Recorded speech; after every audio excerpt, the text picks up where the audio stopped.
Good morning. कल तो बहुत निराशा हुई होगी बहुत सारे लोगों को, स्पेशली उन लोगों को जो पिछले 4 साल में एंट्री किए हैं स्टॉक मार्केट में, क्योंकि ये शायद पहला फेज़ है उनके सामने जब मार्केट इस तरह से लाली लाली लाली और लाल रंग दिखा रहा है। तो निराश ना होइए, क्योंकि ऐसे टाइम पे ज़्यादातर लोग भाग जाएंगे, क्योंकि ये देखा ही नहीं है 4 साल में हरियाली देखते आए हैं, कई कई सौ गुना का प्रॉफिट देखते हुए आए हैं। पिछले 4 साल में कई स्टॉक तो मेरे ख्याल से 500-700 गुना भी हो गए हैं। लेकिन ये हमेशा रहने वाला नहीं है, क्योंकि मैं देख रहा था कि 4 साल पहले सिर्फ 3 करोड़ डीमैट अकाउंट थे, जो अब 17.5 करोड़ हैं। तो सारे, इसका मतलब ये 4 साल में आए हैं 14.5 करोड़। अब इनमें से कितने भागेंगे डर के, मालूम नहीं, क्योंकि वक्त आने पे अगर प्रॉफिट बुक नहीं करते हैं और उसके बाद फिर निराशा होती है, तो छोड़ के भागना ही उनको एक शायद रास्ता नज़र आता है। लेकिन ये रास्ता नहीं है। छोड़ के भागिए मत, डटे रहिए। ये गिरावट नहीं, मौका है। ये मौका है इकट्ठा करने का उन स्टॉक्स को जो आपके पास नहीं है, या जो आपने ज़्यादा भाव पे खरीदे हुए हैं, उनको एवरेज डाउन करने का बढ़िया बेहतरीन मौका है। तो घबराएं ना। तो जिनकी एसआईपी चल रही हैं, उनके लिए बेहतरीन मौका है लमसम अमाउंट डालने का। मैंने पिछले भी वीडियो में बोला था कि अगर आप एसआईपी को लमसम से अगर आप जोड़ दें तो प्रॉफिट काफ़ी बढ़ जाता है, प्रॉफिट में काफ़ी फ़र्क पड़ जाता है। तो अगर आपकी एसआईपी चल रही थी म्यूचुअल फंड में, ईटीएफ में, कहीं पे भी, तो ये मौका है लमसम डाल दीजिए। अगर शेयर्स में एसआईपी चल रही थी तो आप लमसम डाल दीजिए, 10, 20, 30 हज़ार जो भी आपके पास है खरीद लीजिए, ये मौका है। और ये भी ना करें कि सारा का सारा पैसा अभी डाल दें, आज ही डाल दें। थोड़ा-थोड़ा करके 4 या 5 इंस्टॉलमेंट्स में डालें, क्योंकि आगे क्या हो सकता है, कुछ नहीं पता है। अभी तक जो मार्केट गिर रही थी, हम कह रहे थे कि एफआईज़ बेच रही हैं। हाँ, एफआईज़ बेच रही थी, और कमाल की बात ये है कि मुहूर्त ट्रेडिंग के 1 घंटे में भी उन्होंने बेचा। बेचा 350 करोड़ का, 1 घंटे में, इससे ज़्यादा और क्या बेचते, लेकिन उस दिन भी बेचा। उसके बाद यूएस की बॉन्ड यील्ड भी बढ़ गई है। यूएस के इलेक्शन का भी थोड़ा-सा डर लग रहा है लोगों को, पता नहीं कौन आएगा, उसकी पॉलिसी कैसे होंगी। तो आज इलेक्शन है, कल रिजल्ट आएगा, यूएस के हिसाब से कल आएगा। तो हमारे यहाँ उसका प्रभाव परसों होगा, लेकिन वो टेम्परेरी होगा, 1-2 दिन का ही होगा, क्योंकि वास्तव में जो ओथ सेरेमनी है वो तो 20 जनवरी को होगी, यानी कि 20 जनवरी को नया प्रेसिडेंट अपनी कुर्सी को ग्रहण करेगा। तो तब तक ज़्यादा इसका कुछ नहीं पड़ेगा। लेकिन हाँ, कौन आता है, क्या स्टेटमेंट देता है आने के बाद, उसका 1-2 दिन तो प्रभाव रहेगा। प्रो इंडियन रहता है या एंटी इंडियन रहता है, तो वक्त बताएगा। लेकिन उसका असली प्रभाव 20 जनवरी के बाद पड़ना दिखाई देगा, लेकिन वो इतना बड़ा फैक्टर नहीं है। तो एफआईज, जियोपॉलिटिकल सिचुएशन थोड़ा बहुत, बॉन्ड यील्ड का बढ़ना, और थोड़ा बहुत ऑटो सेल्स के आंकड़े जो है उन्होंने निराश किया। हालांकि हीरो मोटर कॉर्प ने बाद में सफाई दी, तो थोड़ा रिकवरी हुई उसके शेयर में। अदरवाइज ऑटो शेयर ने तो कल सबके दिल में छाले डाल दिए, जिनके पास भी ऑटो शेयर थे। तो मैं ऑटो शेयर्स पहले भी बोलता हूँ, मैं रखता नहीं हूँ, मैं वकालत भी नहीं करता हूँ, लेकिन मैं ये भी नहीं कहता कि ऑटो शेयर आप ना रखें। ये काफ़ी कुछ अच्छे वैल्यूएशन पे आ गए हैं, specially Tata Motors, Maruti, Mahindra and Mahindra काफ़ी टूटे हैं, अच्छे वैल्यूएशन पे आकर। मैं तो कहता हूँ कि अगर 1800 से नीचे आ जाता है तो आपका हुंडई मोटर भी कोई बुरा नहीं है लॉन्ग टर्म में, इसका वैल्यूएशन भी अब तो अच्छा ही है। तो ये तो हुआ उनकी बात में, और उनकी बात नहीं करूँगा, मैं भटक गया अपने टॉपिक से। असली बात वही थी कि मैं लोगों को रोकना चाहता हूँ कि भागिए मत। ये एक टेस्टिंग टाइम है आपका, और ये वक्त है, अगर आपने सिप नहीं की है तो सिप शुरू करने का। असली बात यहाँ पे है, जो मेरा टॉपिक था। अगर आपकी सिप शुरू नहीं हुई है तो सिप शुरू करने का मौका है।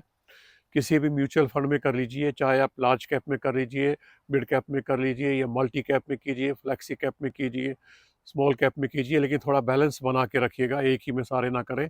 सेफ तो आपको पता ही है, निफ्टी का ही है, निफ्टी 20, यानी कि निफ्टी इंडेक्स खरीदिए, सबसे ज़्यादा सेफ तो वही है। अगर शेयर्स में एसआईपी करना चाहते हैं तो उसका भी बेहतरीन मौका है इस वक्त, क्योंकि रेट गिरे हुए हैं, तो आपको ज़्यादा यूनिट्स मिलेंगी उतने पैसे में, या ज़्यादा शेयर मिलेंगे जो पैसा आप इन्वेस्ट करेंगे। तो कौन कौन से ऐसे शेयर हैं जिसमें आपको एसआईपी जारी करनी चाहिए, मैं वो लेके आया हूँ। अगर एसआईपी नहीं तो खरीदने का भी उनको टाइम है, आप धीरे धीरे एक्यूमुलेट कर सकते हैं। अगर आपके पास पहले ही हैं, ज़्यादा भाव के हैं तो एवरेज डाउन कर सकते हैं, अगर पहले नहीं है तो आप धीरे धीरे एक्यूमुलेशन शुरू कर सकते हैं। हालांकि मुझे कॉन्फिडेंस है पूरा का पूरा, कम से कम आधे शेयर तो आपके पास होंगे, लेकिन ये सारे सेफ बेट्स हैं जो मैंने एसआईपी के लिए खरीदे हैं, लेकिन लॉन्ग टर्म बेट है। ध्यान रखिएगा, लॉन्ग टर्म बेट है। कम से कम आप 10 साल या 15 साल के लिए इन्वेस्ट करना चाहते हैं तो आपको बेहतरीन रिटर्न मिलेंगे, चाहे आपकी एज कुछ भी हो, 20 हो, 25 हो, 40 हो, 50 हो, 55 हो, 60 भी हो। आजकल तो वैसे भी लाइफ स्पैन बढ़ गए, 80 तो आम तौर पे जीते ही हैं लोग। तो अगर आप 10 साल के लिए लगाना चाहते हैं, अगर आपकी एज ज़्यादा है तो 10 साल के लिए, थोड़ा कम है 15 साल के लिए या 20 साल के लिए, इनको लॉन्ग टाइम पोर्टफोलियो का हिस्सा बनाना चाहते हैं एसआईपी के रूप में या लमसम खरीदने के रूप में या दोनों का मिक्सचर करके, तो ये लिस्ट मेरी आपके सामने हाजिर है। पहला स्टॉक है सबका प्यारा, सबका दुलारा, सबका चहेता, रिलायंस इंडस्ट्रीज़। बोनस के बाद आधा हो गया है। आधा होने के बाद कल गिरा था 1300 से नीचे, कल मैंने ख़रीदा है। मेरे पास पहले भी बहुत है, बोनस के बाद के भी बहुत है, लेकिन मुझे लगता है कि एक ऐसी चीज़ है जो जितनी ज़्यादा खरीदी जाए अच्छी है। क्योंकि अभी खबर आ गई है कि शायद फर्स्ट क्वार्टर 25 के रिलायंस जियो का आईपीओ आएगा, और आईपीओ आएगा तो शेयर होल्डर कोटा ये तो देते ही देते हैं। रिलायंस वाले तो शेयर होल्डर्स को हमेशा लाभान्वित करते रहते हैं। तो सबसे पहला तो है रिलायंस। दूसरा है बजाज फाइनेंस। बजाज फाइनेंस भी गिरा हुआ है, अच्छे रेट पे है। अगर नहीं है तो शुरुआत की जा सकती है, ज़्यादा रेट का है तो आप थोड़ा थोड़ा करके और बढ़ा सकते हैं अपनी क्वांटिटी को, और कम से कम 10-15 साल के लिए इसको खींच सकते हैं। अच्छे रिटर्न देगा, इसमें कोई शक नहीं है। इसके बाद आता हूँ अपोलो हॉस्पिटल्स।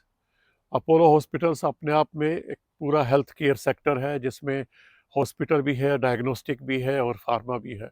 तो ये तो आपके पोर्टफोलियो में हम हर हालत में होना ही चाहिए। थोड़ा सा देख लीजिए, अगर आज करेक्शन होती है मार्केट में थोड़ी और ये और नीचे आता है तो खरीदने का बेहतरीन मौका है। इसके बाद आता है Larsen and Toubro, L and T. ये भी बहुत बेहतरीन स्टॉक है, सॉलिड स्टॉक है, इसमें गुंजाइश ही नहीं है कि आपको नुकसान देगा।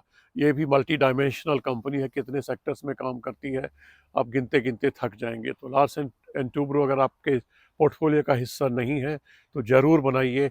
भगवान ने चाहा तो आज आपको मौका मिलेगा, थोड़ा बहुत और करेक्शन हुआ मार्केट में तो आप इसको खरीदने का मौका देखिए। ये मत देखिए कि आपको नुकसान कितना हो रहा है, वो तो हो रहा है, उसको आप रोक नहीं सकते, लेकिन कम तो कर सकते हैं, मिनिमाइज़ तो कर सकते हैं एवरेज डाउन करके, या कुछ ऐसे स्टॉक्स कम दाम पे खरीद के जो आगे आने वाले टाइम में आपको फ़ायदा दे सकते हैं। इसके बाद सीमेंट सेक्टर से बिरला का अल्ट्राटेक, बेहतरीन स्टॉक। थोड़ा सा ये भी कुछ ढीला हुआ है, जब सब ढीले हुए हैं तो इसको भी होना ही था। अल्ट्राटेक एक बेहतरीन स्टॉक है जिसको आप लंबे समय तक अपने पोर्टफोलियो में रख सकते हैं, 10 साल 15 साल। बाकी अगर आपको ज़रूरत पड़ती है तो आप 5 साल के बाद भी पैसा इकट्ठा करने के लिए बेच सकते हैं, बेहतरीन स्टॉक है।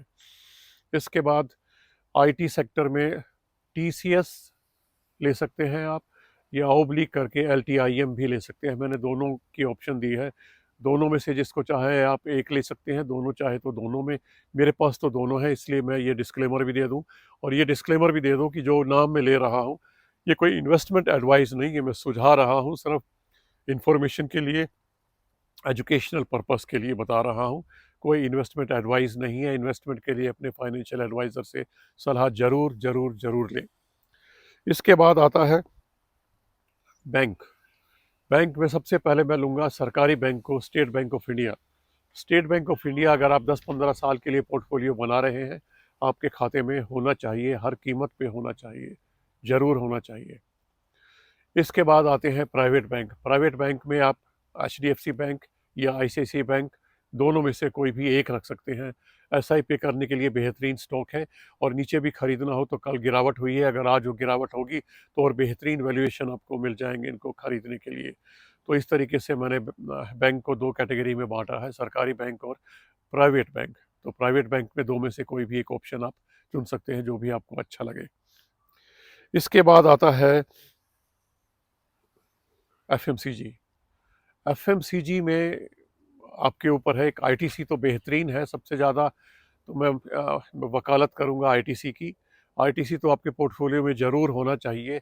इसके अलावा एचयूएल, नेस्ले और ब्रिटानिया, इनमें से एक और चुन लीजिए ताकि आपके पास एफएमसीजी के 2 स्टॉक हो जाएँ जिनमें आप एसआईपी कर सकते हैं लॉन्ग टर्म के लिए।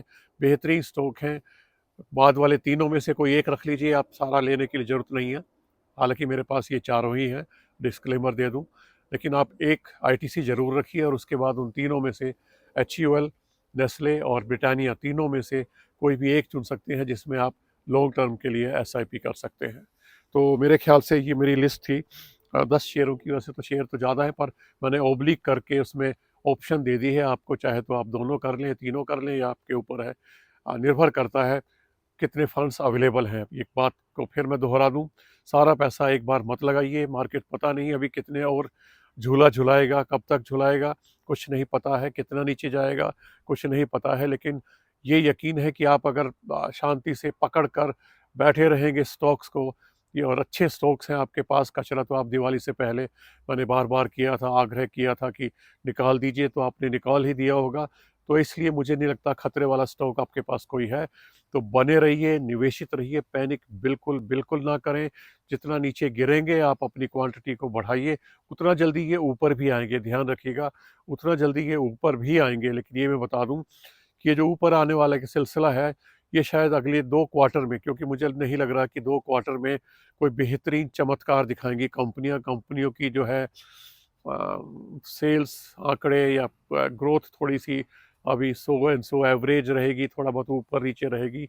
उसके बाद शायद आपको कुछ रिटर्न ज़्यादा आते हुए दिखाई देंगे। तो घबराएं ना, लंबे टर्म के लिए है तो आपको 1-2 क्वार्टर से कोई फ़र्क पड़ने वाला नहीं है। अच्छे अच्छे स्टॉक्स को इकट्ठा कीजिए, निवेशित रहिए, पैनिक ना करें। चाहे एसआईपी करें, चाहे लमसम करें, दोनों को करें तो बल्ले बल्ले है। उस जैसा तो रिटर्न कोई दे ही नहीं सकता। दोनों को साथ साथ करते चले, जब भी मार्केट गिरे लमसम, अदरवाइज आप एसआईपी कीजिए। चाहे वो आप इन शेयर्स में कीजिए जो मैंने सुझाए हैं, चाहे आप म्यूचुअल फंड में कीजिए, ये आपके ऊपर है। आज के लिए इतना ही, फिर मिलेंगे, तब तक के लिए नमस्कार।